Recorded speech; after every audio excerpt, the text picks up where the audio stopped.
हे भाई सुग्रीव, जो अपने सुमेरु पर्वत के समान दुख को राई के समान जाने और मित्र के राई के समान दुख को सुमेरु पर्वत के समान जाने, ऐसा ही मित्र शास्त्रों में उत्तम बताया गया है।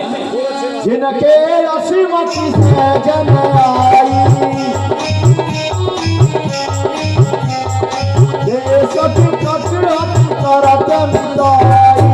और हे भाई, जिस मित्र को स्वभाव से ऐसा अनुभव नहीं होता, उसको तो देखने में भी पाप लगता है। भगवान ने देखे मित्रता की कितनी अच्छी मिसाल दी है कि जो मित्र अपने मित्र के दुख में दुखी ना हो, उसे मित्र नहीं समझना चाहिए, उसे मित्रता नहीं करनी चाहिए। मित्र के छोटे से दुख को पर्वत के समान समझना चाहिए, ऐसा मित्रता का गुण होना चाहिए, उसी से ही मित्रता करनी चाहिए। कितनी अच्छी बात भगवान ने यहाँ पर बताई है। वो पता निवारा सुपंद चलावा, गुण प्रगटे गुण ने दुरावा। और हे सुग्रीव भाई, जो अपने मित्र को कुपथ से सुपथ पर चलाए, उसके गुणों को छुपाए और उसके दोषों का निवारण करे, वही मित्र उत्तम मित्र होता है। एक कमन शांकन धरे, बल अनुमान सदा हित कराई। भगवान जी कहते हैं, मित्र जो अपने मित्र के अवगुणों को छुपा ले और उसके जो अच्छे अच्छे गुण हैं वो उसको प्रकट करे, अर्थात उसको बुरे मार्ग से हटा करके सदमार्ग पर चलाए और उसके अच्छे गुणों के लिए उसको प्रेरित करे, ऐसा मित्र बहुत ही दुर्लभ होता है, ऐसा भगवान जी कहते हैं। सका सोच त्यागं बल मोरे, सब विधि घटक काज में तोरे। इसलिए हे भैया सुग्रीव, अब आप चिंता का त्याग कर दीजिए, मैं हर प्रकार से आपके काम आऊंगा। सुग्रीव सुनर रघुवीरा,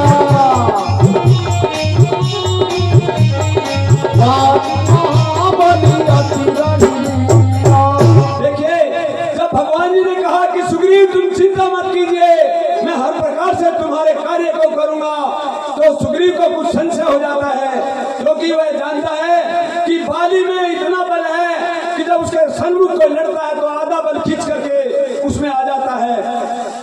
सुग्रीव को यह संशय हो जाता है कि पता नहीं रघुवीर बाली का वध कर पाएंगे या नहीं कर पाएंगे, तो वह संशय मन में करके भगवान जी से क्या कहता है। दिखराए, बिनु प्रयास रघुनाथ डाए। हे प्रभु, बाली बहुत रणधीर है और पराक्रमी है, उसे जीत पाना बहुत मुश्किल कार्य है। हे प्रभु, भाई बाली से वही जीत सकता है जो ये सामने 7 ताल के वृक्ष हैं, एक ही बाण में जो भेदेगा वही भाई बाली का वध कर सकेगा। देखिए, बाली को कौन मार सकता है? सुग्रीव ये अंदाजा लगाता है कि जो एक ही बाण में इस पर्वत को और ये 7 जो ताड़ के वृक्ष हैं, एक ही बाण में जो इनका भेदन कर देगा, वही बाली का वध कर सकता है, ऐसा अंदाजा लगाता है सुग्रीव। और प्रभु को कहता है कि प्रभु जो एक ही बाण में इन 7 ताड़ के वृक्षों को भेद दे, तो वही बाली का वध कर सकता है। अर्थात वह भगवान की परीक्षा भी लेना चाह रहा है कि क्या सचमुच में भगवान बाली का वध कर सकते हैं। तो भगवान धनुष पे बाण संधान करते हैं और एक ही बाण में उस पर्वत को और 7 ताड़ के वृक्षों को भेद देते हैं। एक ही बाण में 7 ताड़ के वृक्ष कट करके जमीन में गिर जाते हैं और सुग्रीव को भरोसा हो जाता है कि हाँ, अब मेरा कार्य अवश्य हो जाएगा, बाली अवश्य ही मारा जाएगा, भगवान अवश्य ही उसका वध कर देंगे। बार बार नावई पद शीसा, प्रभु जान मन हर्ष कपेशा। सुग्रीव को भरोसा हो जाता है, ऐसा भरोसा मन में रख करके वो प्रभु के चरणों में गिर जाते हैं, उनके चरणों में प्रणाम करते हैं। प्रभु बड़े ही हर्षित होते हैं। ले सुग्रीव सांग रघुनाथा,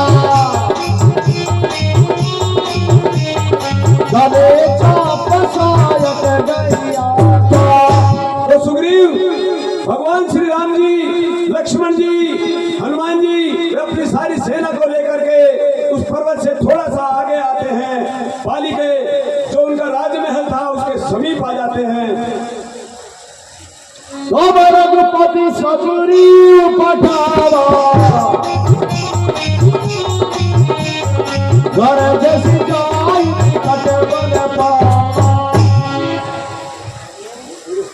तो जब महल के नजदीक पहुंच जाते हैं भगवान जी, तो फिर वो सुग्रीव को क्या कहते हैं? हे भैया सुग्रीव, अब आप जाइए और अपने भाई बाली को युद्ध के लिए ललकारिए।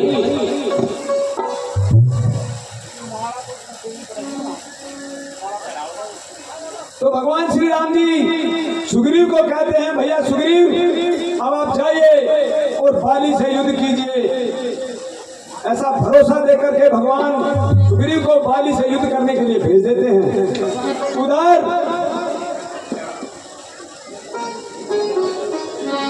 जब बाली अपनी राज्यसभा में बैठा होता है, तारा भी उनके साथ ही बैठी होती है, तो फिर क्या संवाद चलता है?